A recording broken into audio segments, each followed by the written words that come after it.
And I had already met AB at that point, you know, because he had shown up to one of our rehearsals with Shelly. I think he had heard about me because I was a musical director at that time. I had spent some time, you know what I mean, and I was the guy that could tell everybody, you're playing the wrong chord, play this one, switch that note to whatever, you need to do this, whatever. So we were having a rehearsal, and AB showed up one day because Selena was going to play in San Antonio.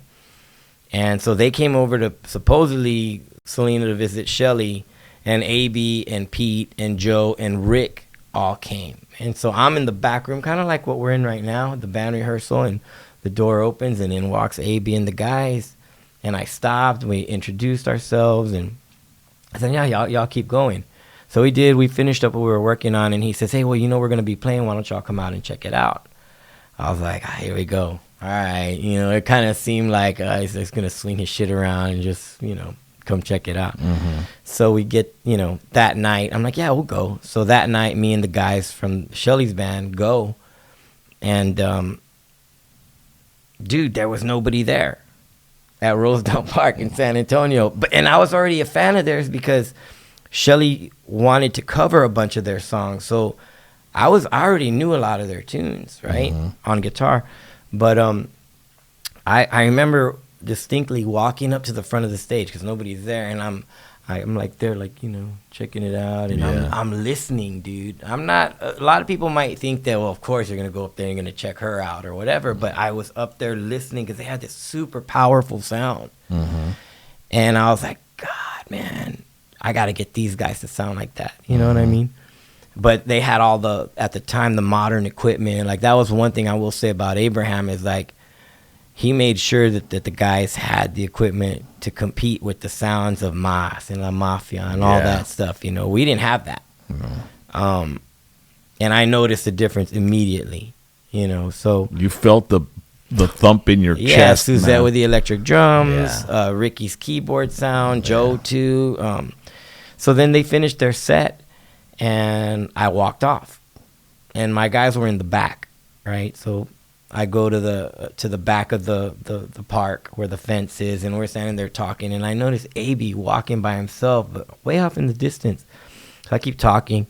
I look around, he's getting closer, and so I go, maybe he's coming this way, right? So I said, let me go meet the dude, right? So I go walking over there, and I'm like, hey, what's up, man? He goes, I was looking for you, and I said, okay. So then that was when we started small talking, and he just straight up asked me. He's like, what would you think about coming to jam with us? And I was like, really? He goes, I'm having problems with my guitar player. And he said, plus, we're about to sign an English deal, and we need somebody who can play different types of music, pop, rock, whatever. And he had seen me at the rehearsal that day. And I was like, dude, this is before cell phones, whatever. So you were lucky if you had an answering machine at home. So I gave him my number, and he says, okay, I'll call you. I said, okay.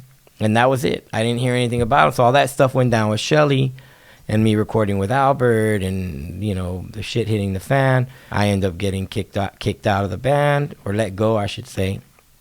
Going with Albert for a few months, and then AB calls.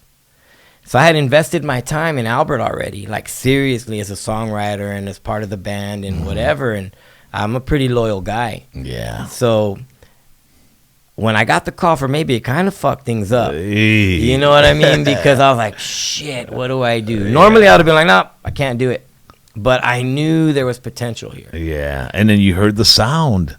You heard the PA. You heard, I did, but I thought we were doing pretty good with Albert too. Like, we were like we got to play music that I wanted to play in Albert's band, and I wanted to start something from the ground up and be successful. You said right now, when you went and you saw Selena and Los Dinos, you felt right away the power of it. Yeah. I'm sure that might have had something to do with you going, damn it.